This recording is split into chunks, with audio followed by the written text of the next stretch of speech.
to? Hi, I'm Jeff Gebhardt. I'm a resident of Hart, Michigan. I am also the Vice President of the Hart Board of Education. And tonight there was a meeting at the ISD to talk about the merger of the Oceana and Mason Lake ISD. This whole process about a year ago was petitioned by Shelby and Walkerville school boards to send this to the community to vote.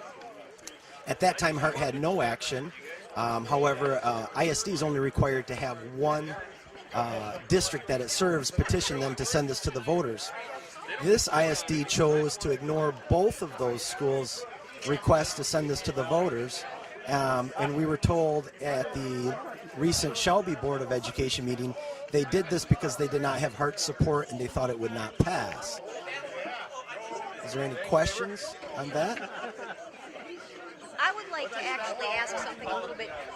There's been some talk here that they're allowed to, that the reason they're doing this is because there's provision by the state that they can act this way, that they don't have to provide more information or take a vote. Can you answer that? Yeah, that's correct. They don't have to, but they can. They have the power to send this to the voters or to not send this to the voters.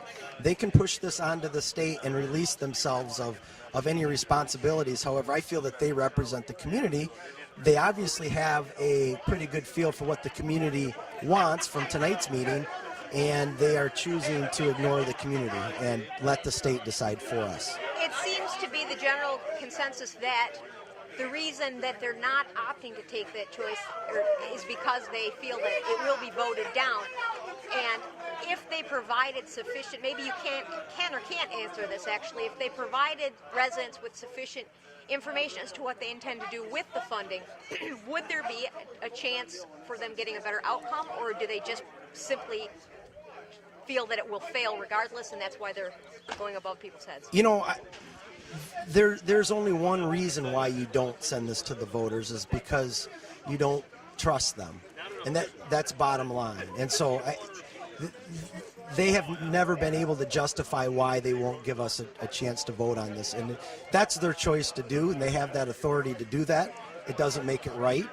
I do believe that if they would have done their work, they've stated how this has been in the work for 6 years now, planning this. However, tonight's the very first night they invited the community in to tell them what they're going to do. However, it's already been a done deal. So it sure smells bad from the start. They had the opportunity to go out and have community forums and get the community involved, see what they really want to have happen with their tax dollars. But I think they feel that they know better for us what to do with our money and our children, and they're going to press forward with or without our consent.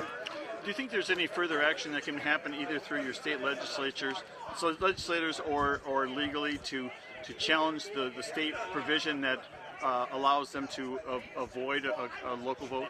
You bet. There's a few different avenues. The state can look at this and decide, no, we want to let the voters vote on this. And the state has been behind many mergers, and theoretically a merger does look really good. However, this merger is one of the only mergers I've ever heard of where they merge and it costs us more money.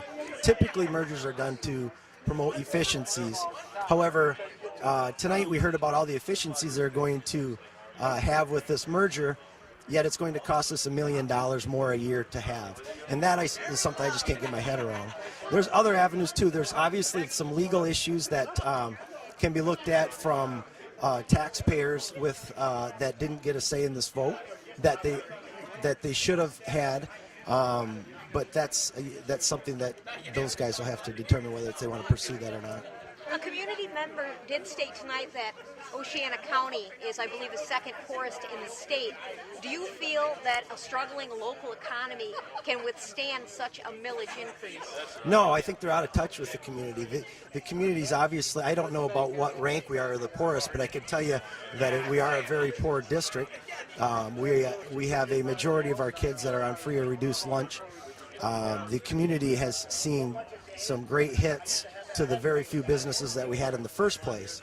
And so now that this happens, we're going to see increase of our taxes for life. And I don't think that's something that will be a positive impact on our community.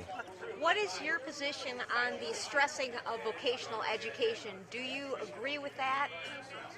I think there's a definite role for that. However, I think there's some alternative ways we can do that without having to spend $1 million more to do it.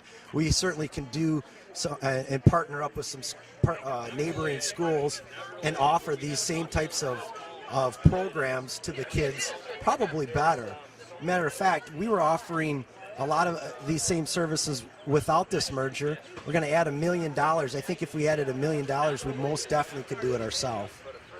Do you feel that without the merger, special education will thrive or will it suffer?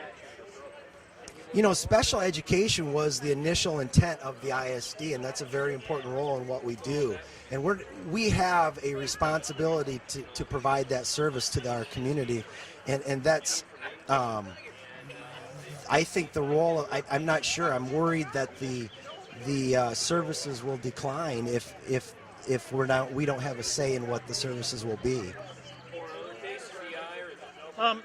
What other kinds of local initiatives have either people who have talked with you or some of the Tea Party people locally discussed in terms of actions, whether either replacing the school board or other types of votes that may affect the way the funding works? You know, I don't know as far as that goes.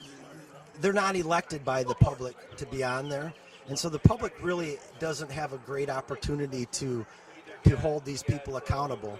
And so here you got a board of very few people that's voting to increase the taxes of the entire community that has no accountability towards them as far as a vote. And that's something that I think is a fundamental principle of our American policies and principles. So again, looking forward, what do you think the next step will be? Will there be any effort to try to stop the implementation of this, or do you think that do you anticipate any other kind of citizen or taxpayer revolt?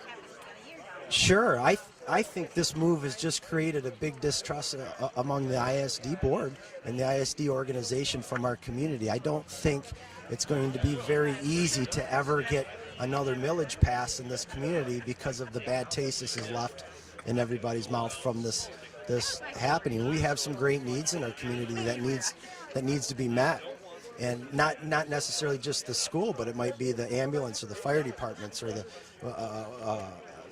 medical care facility. We have those types of or millages that's going to be declined because now people are paying more for this service.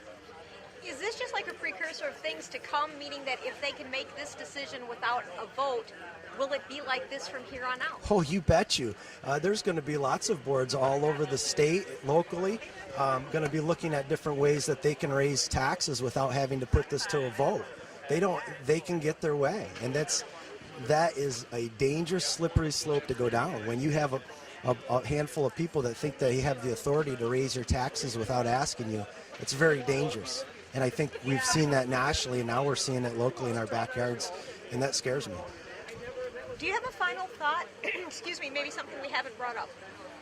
No, I don't. I'm just very disappointed in the way things went tonight. I think it does show quite a bit on the character of the board members that are on here to state that they feel they have the power to do this without asking us. Thank you.